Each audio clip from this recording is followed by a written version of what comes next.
Tell your story. Change the conversation. Organized by students. TEDxYouth at SHC. An ode to the forgotten and the misbegotten. I promise you that all the times you ever wanted to fade into the background are over. You want the truth? Ask around. Being different isn't wrong, and loving who you are isn't a sin, because the last time I checked, it isn't everything to fit in. You were born to be yourself, not anybody else, and nobody can take that away from you. So to those who are fighting within themselves, hold on, because who's to say the battle is over before it has even begun? It doesn't matter how many times you fall. What matters is how many times you fall and are still able to rise. It's about looking into someone else's eyes and saying, I can, not I can't. So don't you worry about those superficial relationships and clothes, because the only thing you have to dress in is your smile. Don't worry about never being good enough, because the only person you could ever disappoint is yourself. You're lost. But it doesn't have to be that way. Don't be the scapegoat. Don't be the victim. It's twisted, I know. But don't keep those broken wings broken. Outspoken is the new tragedy. This can't be. It can change. So open your eyes and clear that fog. Get off the cliff. You're stranded atop. It's a chain reaction, never ending. But you can find the courage to make it stop. It was in this exact spot where 3 years ago, I learned how to be unapologetically myself. It was where, for the first time in my life, I recognized the value of my own voice. But most importantly, it was where my own personal journey of self-discovery enabled me to cultivate a community in which an eclectic mix of perspectives, beliefs, opinions, and personalities could be expressed and appreciated. This journey began in perhaps the most unsuspecting way, in the back of an English classroom, my sophomore year of high school, listening to two upperclassmen enthusiastically promote a club I had never heard of, spoken word poetry. Although I had been dragged to the meeting almost unwittingly, I can honestly say it was the most life-changing hour I had ever experienced, and I left the meeting with an insatiable hunger to learn more about spoken word poetry and to write my own poems. Amidst the countless definitions of spoken word, one fact holds true. It can be whatever the artist wants it to be. This includes storytelling, song, or long-winded personal rants. There are no rules. The possibilities of this artistry are limitless. At 15 years old, I took advantage of this artistic freedom, nervously walked up to the stage, grabbed a mic, took a deep breath, and proudly proclaimed the piece you heard only moments ago. I wrote it to come to terms with my experiences with bullying, to show my refusal to be silenced. And something about this room and this community made it easy. That night empowered me to continue tackling difficult topics in the pieces I wrote, including my mother's battle with colon cancer and my ongoing struggle with having an anxiety disorder. As long as I was sitting down in front of a notebook, pen in hand, I felt as if I could conquer any obstacle. To this day, I still can't think of anything else that makes me feel more at peace. Spoken word gave me a voice when I genuinely believed I didn't have one. And this only fueled my desire to help fellow community members feel the inclusive love that spoken word embodied. So I became the host of spoken word events and worked harder than ever to provide a creative outlet for teens who felt voiceless and enabled them to share what made them unique. One of my favorite attributes of spoken word is the tradition we have of snapping whenever we hear a phrase or a stanza we like. This is so unprecedented because when you're at the theater or you're watching a performance, the social convention is to clap at the end, right? It's the audience's rote response.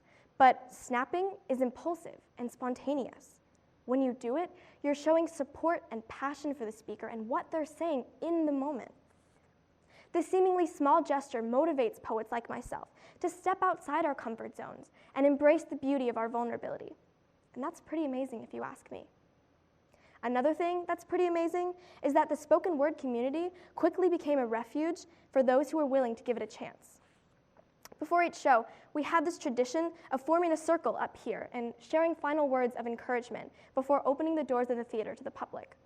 It was usually during this time that I liked to remind the students that were performing that night that this theater was a safe space, and I meant it.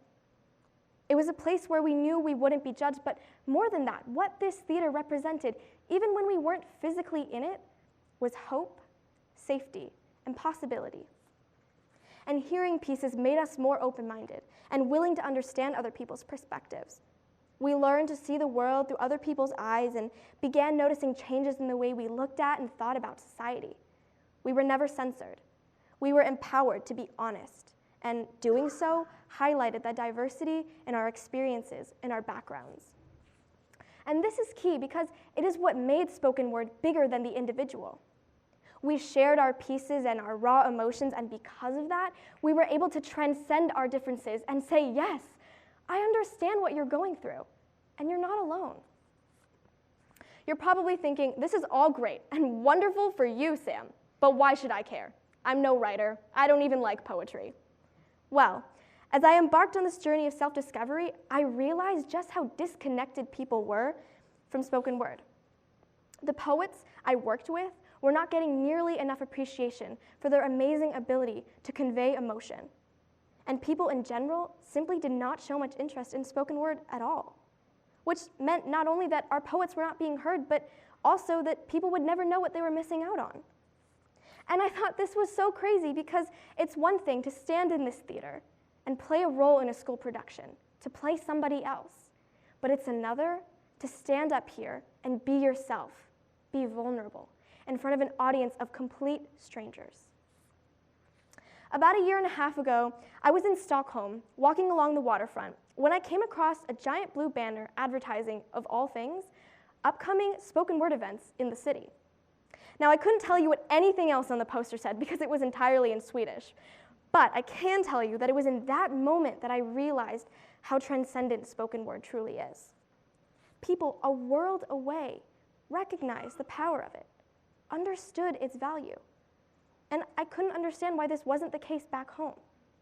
So I encouraged performers to harness the empowering voices they had on stage in the halls, and with each day, they seemed to scream, "We are here, and here is why we are important." Collectively, we conscripted our best friends as performers, who conscripted their best friends, and so on and so forth until every single seat in this theater was filled.